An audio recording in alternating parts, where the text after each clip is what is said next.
Hey friends, this is Dan and Stephanie Burke, and you're watching Behind the Scenes of Divine Intimacy Radio. Just want to make sure before we start the show, this is a show that's both live stream, which you're experiencing now, but it's also post-produced for EWTN Radio. We're in over 300 stations in the United States and around the world and all that good stuff. And a couple things we wanted to tell you about. If you missed the first show today, we're on series episode 10 of 14, but you can find old episodes eventually. They'll all be out on SpiritualDirection.com. We first need to air them on EWTN Radio, so you're getting a preview, but I think the first one will go up this Sunday on EWTN Radio. And we wanted to tell you about two things that are related to local or recent events or upcoming events. One is Stephanie and I are doing a marriage retreat in February Thanksgiving's in November. Over Valentine's Day. Yeah, on Divine Intimacy and Marriage, and it'll be at the Shrine of the Most Blessed Sacrament in Hansville, Alabama. Make sure you do a pilgrimage to EWTN when you come. But you can sign up for that retreat, and you can give it as a Christmas present if you go out to SpiritualDirection.com, check out the events tab there. And the other is we have a few seats left for our Israel pilgrimage in March, which is during Lent, which is going to be off the charts. Amazing to the Holy Land. So check those events out. Last thing, and we'll get moving, is we're going to be in Coppell, Texas at St. Anne's doing a Discernment of Spirits half-day retreat. And that one is full, but you can buy a virtual seat, if you will. And all the funds, by the way, for all the things that we do, I just have a pickup. So I just drive right back in the ministry. I just drive a pickup truck. I don't even take a salary from the Avila Foundation. So it goes right back into helping guys prepare for seminary and all the other formation we do. So help us out and become holy yourself. And we're going to jump in. You ready? Mm-hmm. Okay. On your mark, set, go. Welcome to Divine Intimacy Radio. That's the wrong intro. Reset. This is Dan and Stephanie Burke. Welcome to Divine Intimacy Radio, your radio haven of rest. Your hermitage of the heart. Your monastery of the mind, where we lift our hearts and minds to heaven to draw upon the wisdom of the saints, the mystics of the church, the magisterium of the church. And today on this show, we're on episode 10 of 14. We're dipping into the deep, deep well of St. Ignatius of Loyola. And we're being, our guide on this amazing journey is Father Timothy Gallagher, who's doing, some of the best work in our time. He's a member of the Oblates of Virgin Mary. He's stationed now in Denver, Colorado. But he's written a series of books on discernment of spirits, and this one is our favorite, and it's called Discernment of Spirits in Marriage, Ignatian Wisdom for Husbands and Wives, and it's published by also one of our favorite publishers, if not our favorite. I think it is our favorite, but don't tell Ignatius or anyone else. And that is Sophia Institute Press, and they're doing a great job in lifting up some recent works of Father Gallagher's, one on the founder of the Oblates of the Order. Is it Bruno Lanteri, Father? Lanteri, yeah. Right, and on how to deal with suffering and struggles. And anyway, so we're going to jump in today, episode 10 of 14. The episodes will all eventually be up at SpiritualDirection.com. But we're going to ask Father to set this up as we do. We've done each of these episodes in looking at the rules through the experience of a married couple. They're a fictitious couple, but a kind of an amalgamation of a bunch of couples, and the man's name is Mark and the wife's name is Anne. And Father Gallagher has allowed us to follow Mark and Anne through various kinds of struggles, and then through those struggles and through those victories, experiencing the rules in a way firsthand, in a very personal, experiential way that I think helps us to understand the rules better than just, reading and studying them, in an isolated or maybe a purely intellectual way. So, Father, this chapter, of course, chapter 10, before the struggle begins, on the 10th rule of St. Ignatius, if you could set us up, that would be great. So at this point, we see Mark. He's just getting onto a plane. I probably put that in there because I've had this experience so many times.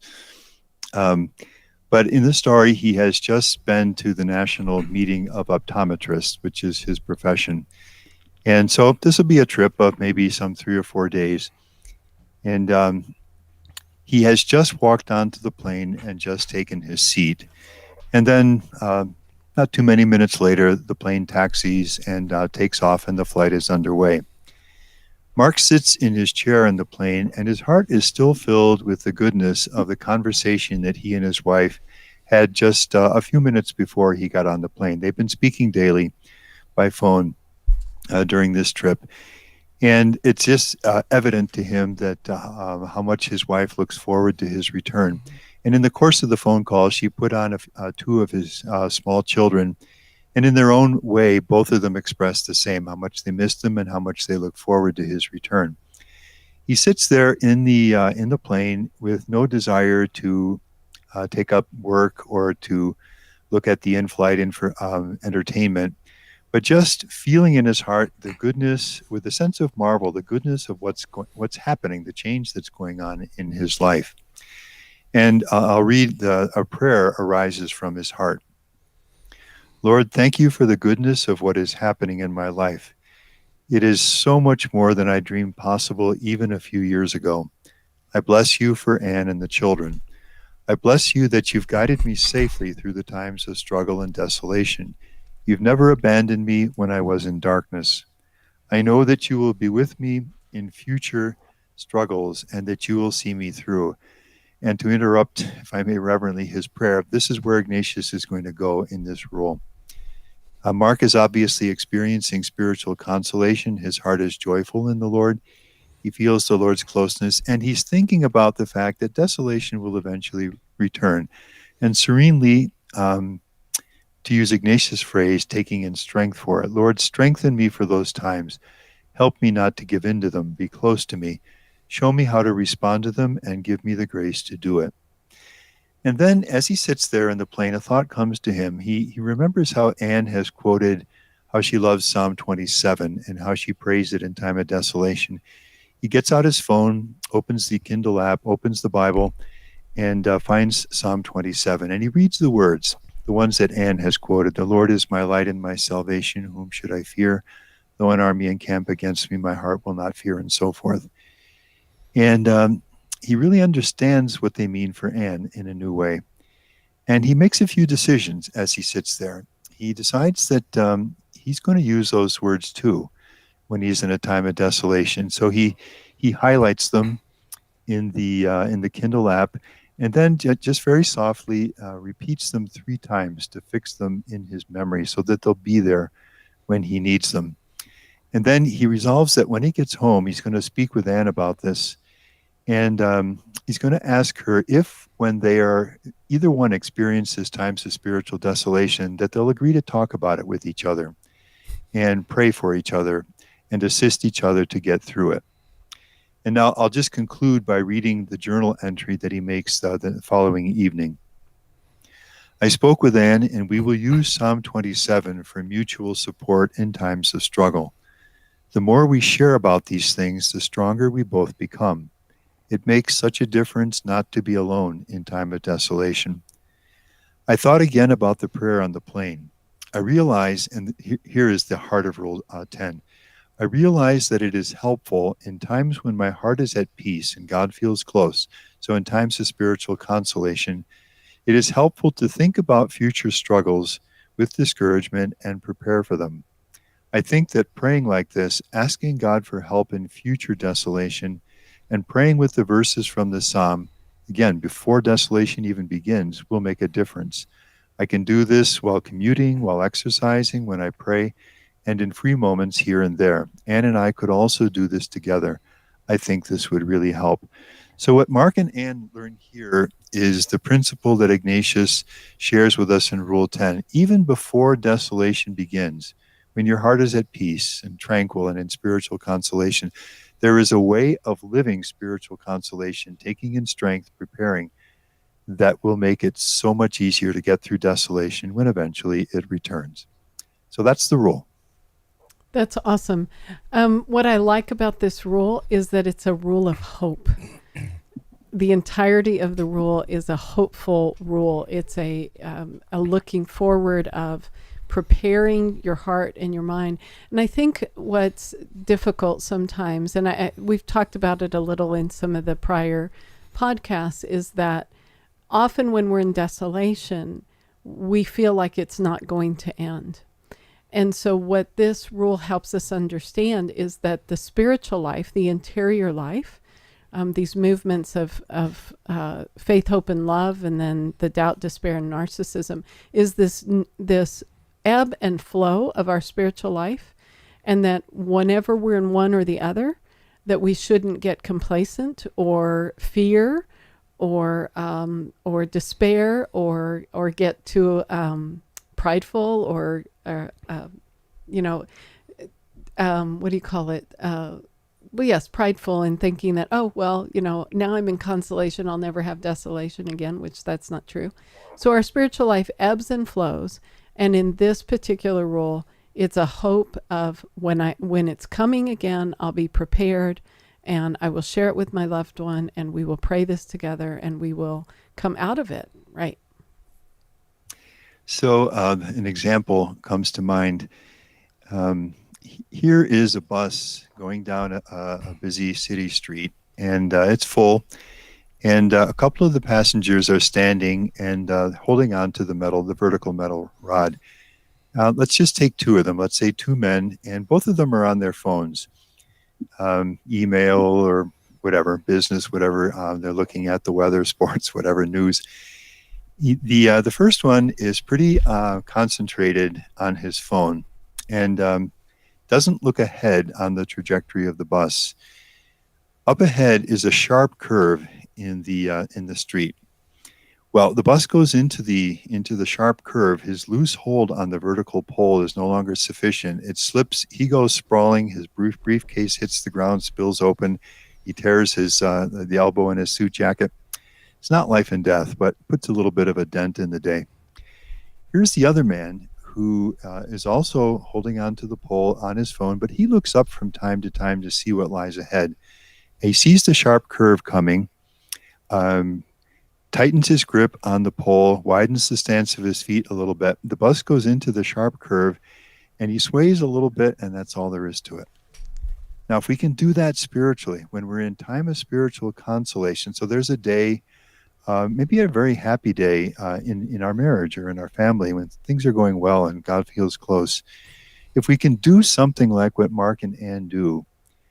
Now, obviously, the first call in time of spiritual consolation is simply to receive the gift and be strengthened by it. But if we also build into that time a looking ahead serenely and a preparing in conversation, in prayer, in choices that we make, then we'll be like that second traveler on the bus. It's so much easier to get through it. That's right. I agree. When I first encountered this rule, I was struggling with coming out of a long darkness, and I was most of the way out. It was after I had converted to Catholicism. And one of the things I had to wrestle with, and I'll tell you what it was, and we'll probably have to help you to diagnose me on the way back or when we come back from the break. And that is that I kind of saw this rule, and this isn't right, but I saw it as, well, so you're just telling me when I'm in consolation, the next shoe's going to drop and I'm just going to go back, and I knew it was a lie, and but in terms of the way, because of the tragedies in my life and the pretty constant flow of them up until, really becoming Catholic and digging out of that darkness, there was this constant, if there were any highs, they were mitigated by, things are going to fall apart tomorrow. So it's important to note, and you both did it. You and Stephanie both talked about the hopeful aspect, but maybe when we get back from the break, you can talk to folks, and I'm sure there are many folks out there who have that. Oh, we're just waiting for another shoe to drop or the next negative crushing thing. how do you break out of that cycle? And I think this rule helps, but also just in general, the wisdom of St. Ignatius. So when we get back from the break, Father, I'd love to hear from you on that. Sure. Okay, we'll be right back. So we'll go to 13. Mark, set, go. Welcome back. This is Dan and Stephanie Burke with Divine Intimacy Radio. We're talking with Father Timothy Gallagher, and we're on the series through the 14 Rules of Discernment, but from a different perspective. Father's written a new book called Discernment of Spirits in Marriage, Ignatian Wisdom for Husbands and Wives.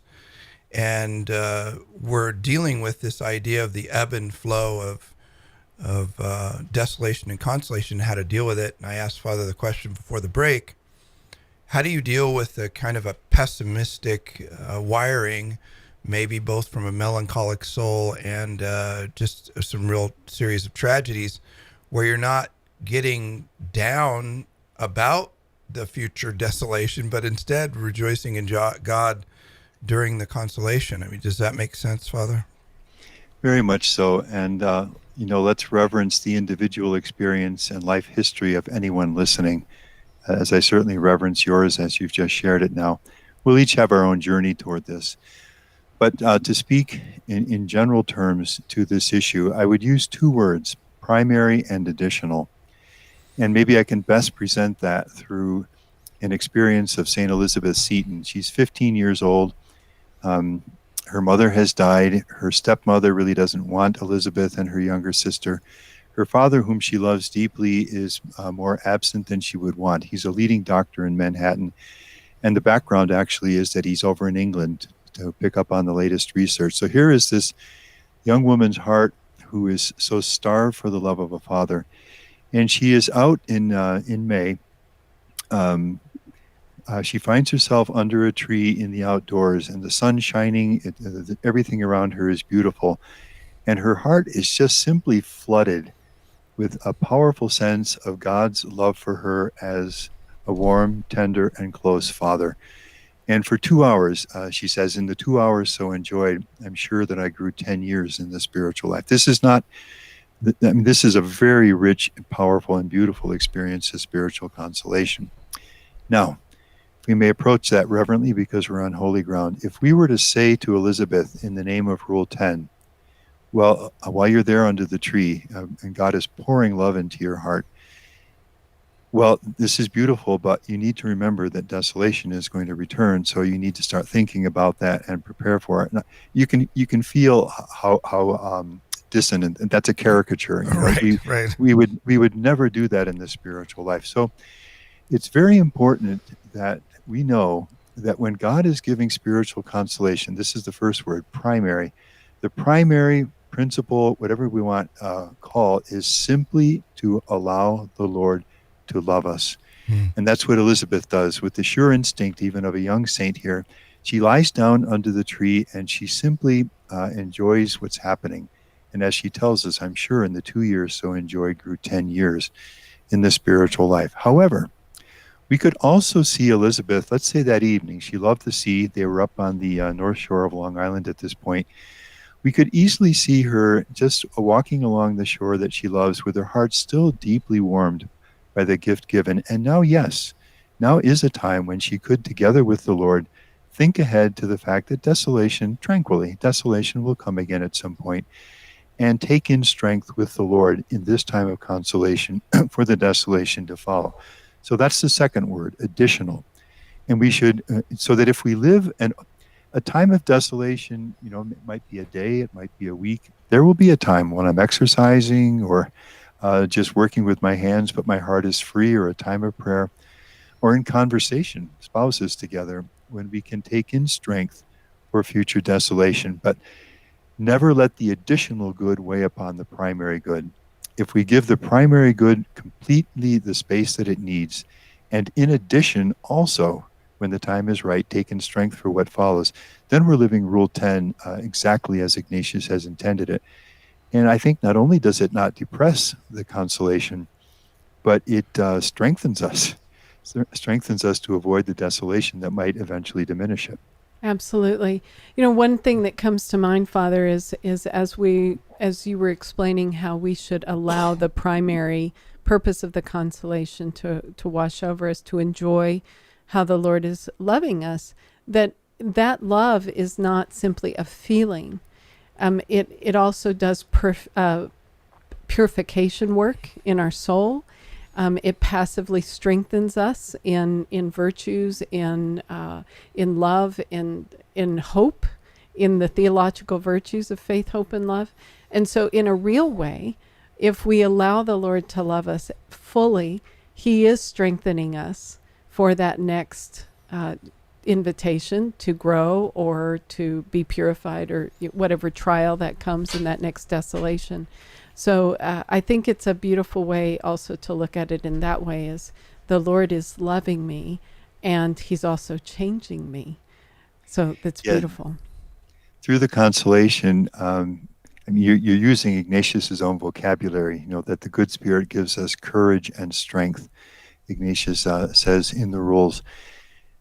And that's beautiful. And as you say, that causes us to grow in 1,000 ways. That's Elizabeth's 10 years, in the spiritual life, which probably touches not only her deep sense that she has a Father who will never leave her and who will always love her and see her safely through any of her struggles, but if in addition to that, we specifically at some point, maybe a day later or a couple days later, with her heart still warmed by this and she's in a time of prayer, think ahead to the times of struggle, which eventually will return. As you said, the ebb and flow is normal experience in the spiritual life, and make concrete choices about how we're going to deal with those and what we're going to do in those times.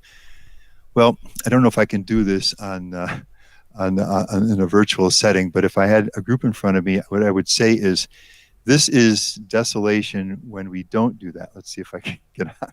I'm not going to try to do it. It's too complicated. But what I would do is describe an arc that's pretty deep with my finger through the air. And that would be desolation when we don't prepare for it. It can get pretty heavy and it can go on at length. And then a second arc with my finger, a much shallower and shorter arc. So we'll still struggle a little bit, but it'll be a lot less. And that's the difference. I'll say this is anytime I go through the rules with people and we get to Rule 10, after we've gone through it, I invite people kind of insistently to take 5 to 10 minutes and soon and plan with the Lord how we're going to deal with spiritual desolation when it next returns. Just make some choices about that. And I promise people, and no one's ever said that this promise is not verified, that you will bless the day that you spent those 5 to 10 minutes making, like Mark, Psalm 27, I'm going to talk with Anne, so forth, these kinds, while exercising, I'll do this, so forth. So I'd really like to extend that invitation to anyone sharing this conversation with us. Beautiful. The power of this can be lost if we are not living a life. It just struck me as you were talking, and I'm not articulate. I didn't start out very well, but it seems to me that the pace of life necessary to really drink in all of this, and of course just the spiritual life in general, can't be frenetic, can it? Because it can't be just one activity after another, one event after another, one task after another, one checklist after another. Father, it seems to me, and you seem to exemplify just in your demeanor and your affect a kind of peaceful pace. And I'm very intense and have had to work very hard in my life to move to what I call the pace of prayer, and that's that I don't allow my intensity, or I try not to allow my intensity or my workload to be such that it's so intense that I can't pray as I work. So we talk about working at the pace of prayer. How much does the way we manage our life give us the ability to really live these rules out well? Well, almost 200 years ago, the Danish Christian philosopher Søren Kierkegaard said this: "If I were a doctor and I could prescribe just one remedy for all the ills of the modern world, Let me stop right there before I complete that. How might we conclude that? If I were a doctor and here are all the things that are wrong in the world, and we could propose just one remedy for all of them, what might it be? And he says, if I were a doctor and I could propose only one remedy for all the ills of the modern world, I would say, create silence. And then he goes on to explain this, bring about silence because God's word can't be heard otherwise, and so forth. When I give presentations on this, I have a PowerPoint slide with a very little thumbnail sketch of his portrait, but then in very big words on the screen, just those two words, create silence. He follows those with an exclamation point. So that's what I would say. I would say create silence. And it could be times of prayer. I think we've said some of these things before, the natural contemplative spaces that we have too little of in our lives, and then the spiritually contemplative spaces. I love the fact that right now, for example, because of my schedule, I have breakfast on my own every morning. And at present, I'm reading through Francis de Sales' treatise on the love of God. I spent about 18 months going through Therese and so forth. Create these spaces. Yes, it does mean, Dan, it does mean slowing down our lives a bit. Look, this was 200 years ago, Soren Kierkegaard said, create He didn't have an silence. iPhone, you mean? And you remember Thoreau, our world lives too fast, and this was in his time. So anything that helps us do that, and I'd say in our context now of marriage, can husbands and wives help each other in this?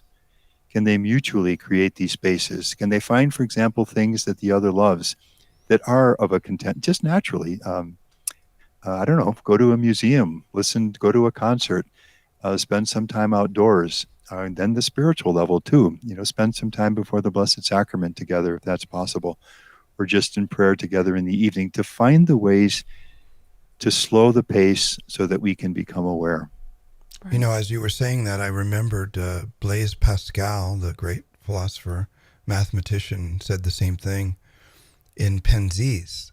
He noted that, much of the world's problems would be solved if men and women, or men, and the way he said it then, would just spend some time in silence every day. And I think that's true. It's why we and why all the saints really spent a good deal of silence every day in prayer, daily mental prayer, and just giving their hearts and minds over to God. It gets you to true north. It fixes your broken compass, and really helps us to, give enough space for this kind of wisdom to work out. Yeah. So as we wrap up today, I think it would be a beautiful thing to invite anyone who's listening to take stock of their day, their time, how much noise is in their life, to listen closely to how much noise is affecting them, whether it's visual noise in the car with the radio, having the TV running,